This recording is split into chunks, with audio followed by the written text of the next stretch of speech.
शुभ प्रभात र कार्यक्रम दैनिक आशामा म तपाईँलाई स्वागत गर्दछु। आज हामी एक कोमल तर शक्तिशाली सत्यमा मनन गर्नेछौँ। धैर्य र परमेश्वरको प्रतीक्षा। केही क्षण लिनुहोस्, गहिरो सास लिनुहोस् र आफ्नो हृदयलाई परमेश्वरको उपस्थितिमा विश्राम गर्न दिनुहोस्। किनकि कहिलेकाहीँ सबैभन्दा गाह्रो कुरा प्रतीक्षा गर्नु हो। हामी परमेश्वरको वचन यशाया 40 अध्यायको 21 पदमा हेर्नेछौँ। तर परमेश्वरको आशा गर्नेहरूको बल फेरि नयाँ हुनेछ। तिनीहरू गरुड झैँ माथि माथि उड्नेछन् र दगुरेर पनि तिनीहरू थाक्ने छैनन्। तिनीहरू हिँड्नेछन् तापनि मूर्छा पर्ने छैनन्। प्रतीक्षा गर्नु सजिलो छैन।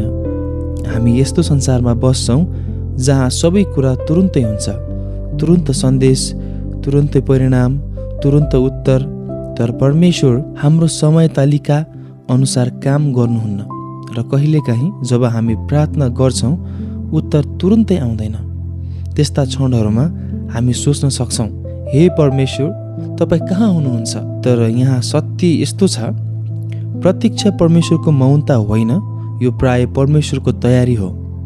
जब तपाईँ प्रतीक्षा गर्दै हुनुहुन्छ, परमेश्वर काम गरिरहनु भएको हुन्छ। उहाँ तपाईँको चरित्र बनाउँदै हुनुहुन्छ, तपाईँको विश्वासलाई बलियो बनाउँदै हुनुहुन्छ र तपाईँले अहिले देख्न नसक्ने ठुला कुरा तयार गर्दै हुनुहुन्छ। प्रतीक्षाले हामीलाई परमेश्वरमा भरोसा गर्न सिकाउँछ। उहाँले के दिनुहुन्छ भनेर मात्र होइन, तर उहाँ को हुनुहुन्छ भनेर। अब एकजना किसानले बिउ रोपेको कल्पना गर्नुहोस्। रोपेपछि खेत उस्तै देखिन्छ, केही पनि भइरहेको जस्तो देखिँदैन। तर माटोको तल वृद्धि भइरहेको हुन्छ, जराहरू फैलिरहेका हुन्छन्, जीवन विकास भइरहेको हुन्छ र सही समयमा फल आउँछ। त्यसै गरी जब तपाईँ परमेश्वरको प्रतीक्षा गर्नुहुन्छ, केही कुरा सतह मुनि भइरहेको हुन्छ। तपाईँले देख्न सक्नुहुन्न भन्दैमा परमेश्वर काम गरिरहनु भएको छैन भन्ने होइन। प्रतीक्षाले तपाईँको विश्वासलाई बलियो बनाउँछ। जब तपाईँ परमेश्वरको समयमा निर्भर हुन सक्नुहुन्छ, भरोसा बढ्छ। परमेश्वरको समय सिद्ध हुन्छ। उहाँ कहिल्यै चाँडो हुनुहुन्न, कहिल्यै ढिलो हुनुहुन्न, सधैँ सही समयमा हुनुहुन्छ। प्रतीक्षा व्यर्थ हुँदैन। प्रतीक्षाको हरेक समय परमेश्वरको योजनामा उद्देश्यपूर्ण हुन्छ। आज सायद तपाईँ उत्तरको प्रतीक्षा गर्दै हुनुहुन्छ, स्वास्थ्यको प्रतीक्षा, दिशाको प्रतीक्षा, कुनै सफलताको प्रतीक्षा। म तपाईँलाई सम्झाउन चाहन्छु, परमेश्वरले तपाईँलाई देख्नुहुन्छ। परमेश्वरले तपाईँको प्रार्थना सुन्नुहुन्छ।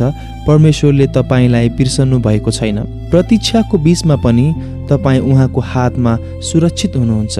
उहाँभन्दा अघि नदौडिनुहोस्, आशा नहार्नुहोस्, किनकि परमेश्वरले तयार गरिरहनु भएको कुरा प्रतीक्षा गर्न लायक छ। आज विश्वासको एउटा सरल कदम चाल्नुहोस्। परमेश्वरको समयमा भरोसा गर्नुहोस्, चाहे गाह्रो भए पनि। शान्त रूपमा प्रार्थनामा समय बिताउनुहोस्। आफ्ना चिन्ताहरू उहाँलाई सुम्पनुहोस्। आफैलाई सम्झाउनुहोस्, परमेश्वर अहिले पनि काम गरिरहनु भएको छ। प्रतीक्षालाई शान्तिको स्थान बन्न दिनुहोस्, न कि निराशको स्थान। आउनुहोस्, यो समय म तपाईँलाई मसँगै प्रार्थनामा सहभागी हुन अनुरोध गर्दछु। आउनुहोस्, प्रार्थना गरौँ। हे स्वर्गीय पिता, हामीलाई सम्झाउनु भएकोमा धन्यवाद कि प्रतीक्षा व्यर्थ हुँदैन। हामीलाई हरेक समयमा तपाईँमा भरोसा गर्न सिकाउनुहोस्। विशेष गरी जब उत्तर चाँडै आउँदैन, हामीलाई धैर्य दिनुहोस्। हाम्रो विश्वासलाई बलियो बनाउनुहोस् र तपाईँको सिद्ध समयमा विश्राम गर्न मद्दत गर्नुहोस्। जब हामी चिन्तित हुन्छौँ, हामीलाई सम्झाउनुहोस् कि तपाईँ नियन्त्रणमा हुनुहुन्छ र जब हामी निराश हुन्छौँ, हामीलाई आशाले भरिदिनुहोस्। आज हामी तपाईँमा भरोसा गर्दै प्रतीक्षा गर्नेछौँ। सबै बिन्ती प्रार्थना येशू ख्रीष्टको नाममा, आमेन। अन्तिममा म तपाईँलाई यही उत्साह दिन चाहन्छु, यही कुरा सम्झाउन चाहन्छु, परमेश्वरको प्रतीक्षा गर्नु ढिलाइ होइन। यो तपाईँको जीवनको लागि उहाँको दिव्य योजना हो। दैनिक आशा कार्यक्रममा सहभागी हुनुभएकोमा धन्यवाद।